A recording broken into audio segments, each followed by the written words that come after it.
వందల ఎకరాల దేవుని మాన్యం, రాబడి మాత్రం శూన్యం. కౌలు శిస్తు కట్టాలన్న బాధ్యత రైతుకు లేదు. వేలం వేసి ఆదాయం పెంచాలన్న ఆలోచన అధికారులకు లేదు.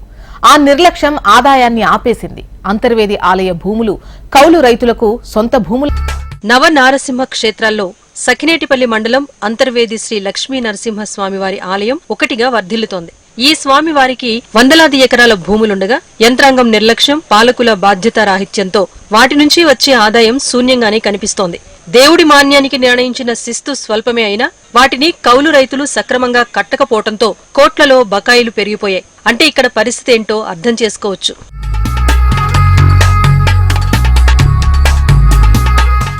ఆలయ భూములపై సరైన నిఘా లేకపోవటం, అక్రమ కట్టడాలు, అడ్డగోలుగా ఆక్వా చెరువుల తవ్వకాలు కనిపిస్తున్నా పట్టించుకోకపోవడంతో కౌలు రైతులు స్వామివార్లకే శటగోపం పెట్టేస్తున్నారు. ఉమ్మడి ఉభయ గోదావరి జిల్లాలో అంతర్వేది ఆలయానికి చెందిన 942 ఎకరాల భూములున్నాయి. వీటిలో సఖినేటిపల్లి మండలంలో అంతర్వేది, గొంది, కేశవదాసుపాలెం, శృంగవరపాడులోనే అధికంగా భూములున్నాయి. 441 ఎకరాల వరి, 416 ఎకరాల కొబ్బరి, సరుగుడు తోటలతో పాటు 100 ఎకరాల ఖాళీ స్థలాలున్నాయి. నా పేరు బైరానాగరాజు, అంతర్వేది దేవస్థానం ఎంపీడీసీ. అంతర్వేది దేవస్థానంలో ఎంతో విశిష్టగాంచిన దేవాలయం లక్ష్మీ నరసింహస్వామి దేవాలయం. ఆయనకి సుమారు 900కి పైగా భూములు ఉన్నట్టు కూడా ఈ రికార్డులో ఉంది.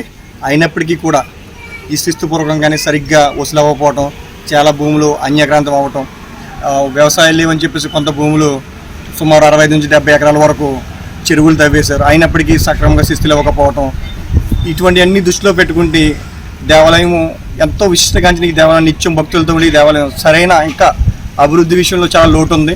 నిబంధనల ప్రకారం కౌలుకు తీసుకున్న రైతులు భూమిని సాగు చేసుకోవటం, వాటి నుంచి వచ్చే ఫలాలను స్వీకరించి నిర్ణయించిన శిస్తు కట్టాలి. కానీ కౌలుకు తీసుకున్న రైతులు ఆ భూముల్లో ఏళ్ల తరబడి తిష్టవేశారు. 100లకు పైగా కుటుంబాలు ఆలయ భూముల్లో శాశ్వత కట్టడాలు కట్టుకున్నారంటేనే అక్కడ పరిస్థితి ఎలా ఉందో ఊహించవచ్చు. అలాగే 70 నుంచి 80 ఎకరాల వరకు ఆక్వా చెరువులను తవ్వి దానిలో నుంచి వచ్చిన మట్టిని సైతం అమ్మేసుకున్నారు. పలువురు కౌలు రైతులు చెరువుల్ని మరొకరికి ఏడాదికి 50,000 నుంచి 80,000 రూపాయల వరకు లీజుకిచ్చి దేవస్థానానికి కట్టవలసిన నామమాత్రపు లీజును కూడా కట్టడం లేదు.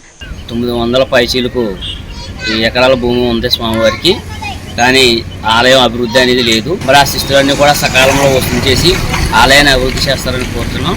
అట్లాగే ఆ భూములన్నీ కూడా అన్యక్రాంతం అయిపోయి ఈ పెళ్లిళ్ళు కానీ పేరణాలు కానీ వేరేగా కూడా వాళ్ళు చాలా రాసేసినట్టుగా కూడా తెలిసింది.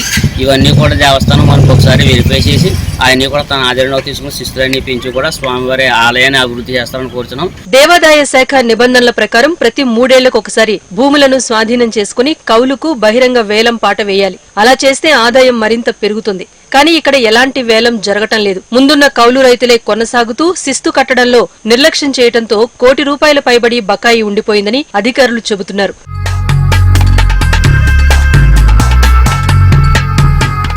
కౌలు రైతుల శిస్తులు బహిరంగ వేలంపై ఆలయ ఏసీ వి సత్యనారాయణను వివరణ కోరగా శిస్తు చెల్లించని రైతులకు హెచ్చరిక నోటీసులిచ్చామని, మరోసారి నోటీసులిచ్చి రావాల్సిన శిస్తులపై ప్రభుత్వ ఉన్నతాధికారుల దృష్టికి తీసుకువెళ్తామని చెబుతున్నారు. వీలైనంత త్వరలోనే భూములను స్వాధీనం చేసుకుని బహిరంగ వేలం పెట్టడానికి చర్యలు తీసుకుంటామని తెలిపారు. అక్రమంగా ఆక్వా చెరువులు తవ్విన వారిపైన చర్యలు తీసుకుంటామని, ఆక్రమిత కట్టడాలపై ఉన్నతాధికారుల ఆదేశాల మేరకు పూర్తి చర్యలు చేపట్టడం జరుగుతుందని అన్నారు. ఇవన్నీ గతం నుంచి కూడా మనకి వాళ్ళు తక్కువ కౌలుకి ఇస్తున్నారు.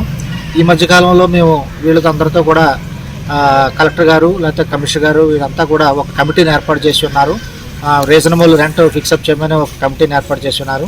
ఆ కమిటీ వారి యొక్క ఉన్నతాధికారుల ఆదేశాల ప్రకారం మనం గత సంవత్సరంలో 2 సార్లు గతంలో ఉన్నటువంటి ఆర్డీఓ గారి సమక్షంలో మనం మీటింగ్లు పెట్టుకున్నాము. వాళ్ళకి ఒక 6 నెలల పాటు టైం మనం ఇవ్వడం జరిగింది. ఇమీడియట్గా ఆ బాకీలన్నీ కూడా వసూలు చేయమని జరిగింది. దాని మీద స్పెషల్ డ్రైవ్ ఏర్పాటు చేశాము.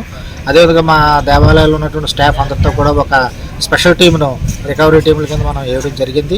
వాళ్ళందరికీ కూడా ఇమీడియట్గా ఆ చెరువులకు సంబంధించి సక్రమమైనటువంటి మనకి శిస్తు చెల్లించమని వాళ్ళకి ఆల్రెడీ కొత్తగా వచ్చినటువంటి చట్ట ప్రకారం దేవాదాయ చట్టం 36/2003 ప్రకారం వాళ్ళందరికీ కూడా నోటీసులు ఇవ్వడం జరిగింది.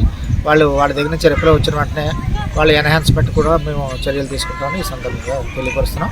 ఆలయ భూముల్లో సాగు చేస్తూ శిస్తు కట్టని వారిపై ఇకనైనా నిర్లక్ష్యం వీడి చర్యలు చేపట్టాలంటున్నారు భక్తులు. శిస్తులు కట్టకపోవటం వల్ల ఆదాయం లేక ఆలయ అభివృద్ధి కూడా జరగటం లేదంటున్నారు. భూములను స్వాధీనం చేసుకుని నిబంధనల ప్రకారం బహిరంగ వేలం పెట్టి స్వామివారి ఆదాయాన్ని పెంచాలంటున్నారు. వచ్చిన ఆదాయంతో ఆలయాన్ని అభివృద్ధి చేయాలని చెబుతున్నారు.